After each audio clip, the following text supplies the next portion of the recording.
E o que é que está dentro da normalidade? Olha, a pressão arterial vem, os níveis, né, vêm sendo alterados ultimamente. Até há pouco tempo atrás, 4, 5, 6 anos atrás, acreditava-se que o ideal seria 14/8, 14/9. Hoje, a Organização Mundial da Saúde e a Sociedade Brasileira de Cardiologia também sugere uma pressão sistólica, ou a máxima, que não seja maior do que 12 e uma mínima aqui em torno de 8, 7,5, 8. Agora, ao longo do dia, a nossa pressão vai variando, né? Ela varia quando andamos, quando sentamos. Até que ponto ela está dentro do padrão considerado saudável? Certo. Você tocou num ponto importantíssimo, porque a gente está andando na rua e de vez em quando você encontra pessoas que estão lá com a sua banqueta mesa verificando pressão arterial, né? Essa pressão arterial, geralmente, ela vai dar mais alta. Porque o ideal é a pessoa se sentar, descansar pelo menos 10 minutos para verificar a pressão arterial. E se estiver praticando um esporte, então você tem que dar um tempo muito maior, pelo menos meia hora. E a gente também não pode esquecer que é a hipertensão do jaleco branco, né? Você sabe que toda vez que alguém vai ao médico, e até eu mesmo, já ou um outro colega, a passar mal. Já tem uma descarga adrenérgica muito grande, é chamada hipertensão do jaleco branco. Daí o cuidado que os médicos têm, que as próprias enfermeiras têm, de quando verificam a pressão arterial e o indivíduo tem um nível mais elevado, ele vai verificar depois de mais alguns minutos com a pessoa sentada, deitada e em pé. Porque essas três posições vão fornecer níveis de pressão alterados.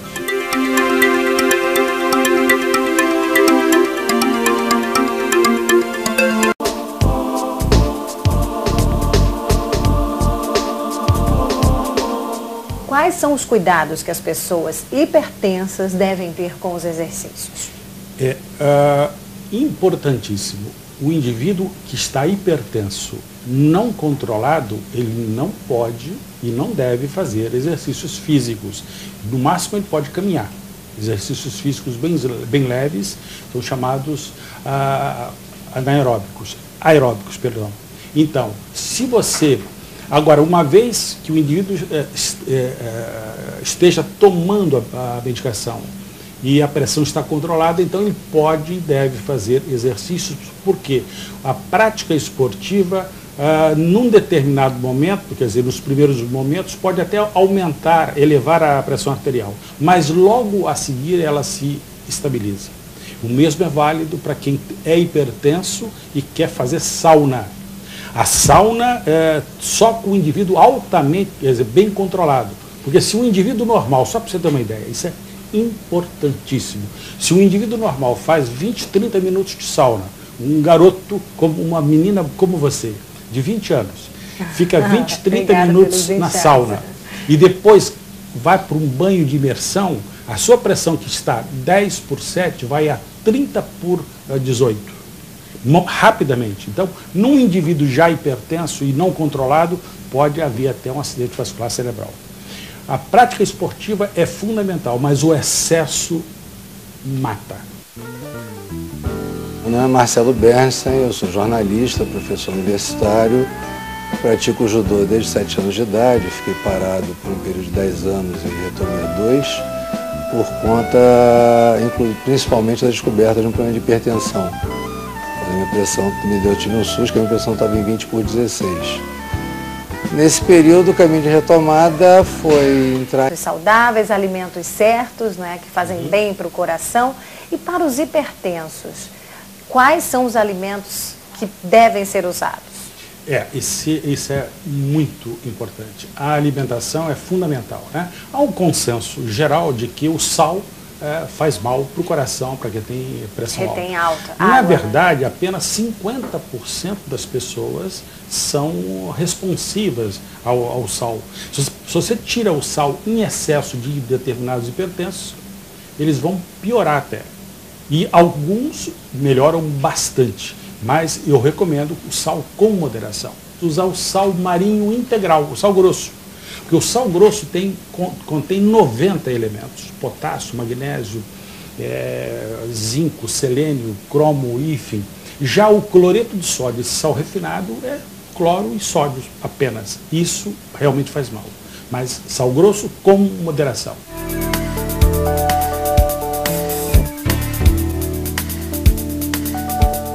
Um outro grande mito é em relação às gorduras, que gordura saturada faz mal. Não é verdade. Nós temos aqui a gordura de coco, que é uma gordura saturada, ou um óleo saturado, e que hoje, olha que coisa interessante, você vai fritar teu ovo num óleo de coco e vai emagrecer, e vai diminuir a sua pressão arterial. Essa é a única gordura, o coco é a única gordura que emagrece. Leia-se, quando você está usando a gordura de coco, leia-se a mesma composição química do leite materno.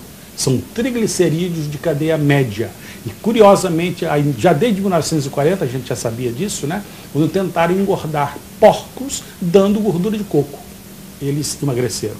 E aí, quando deram óleo de soja, esse óleo de soja que as pessoas usam, os porcos morreram de infarto do miocárdio. Outros alimentos vegetais, as frutas, etc., porque contém antioxidantes. Então, vamos lá. Gengibre. Excelente para ajudar a baixar a pressão arterial. E existem várias formas de você bater no liquidificador, colocar nos alimentos, né? E o alho e cebola, que além de afinar o sangue, diminui a pressão arterial.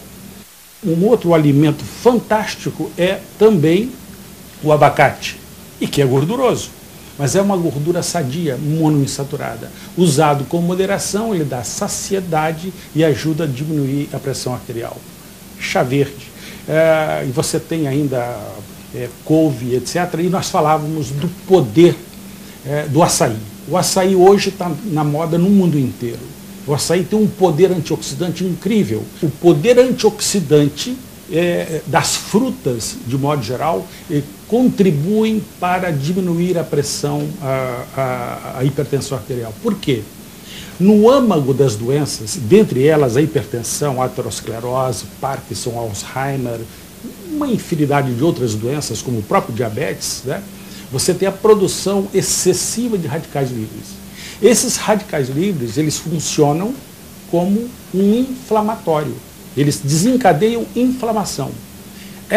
Os alimentos naturais, sobretudo não muito cozidos, e as frutas, principalmente o açaí, camu-camu, acerola, laranja, e mamão, enfim, as frutas que nós temos aqui, juntas ou em separado, e a gente pode até alternar, tem um poder antioxidante, leia-se anti-inflamatório, para que ajuda não só a controlar a pressão arterial, melhora a memória, e aí, minha gente, tem ação anti-envelhecimento.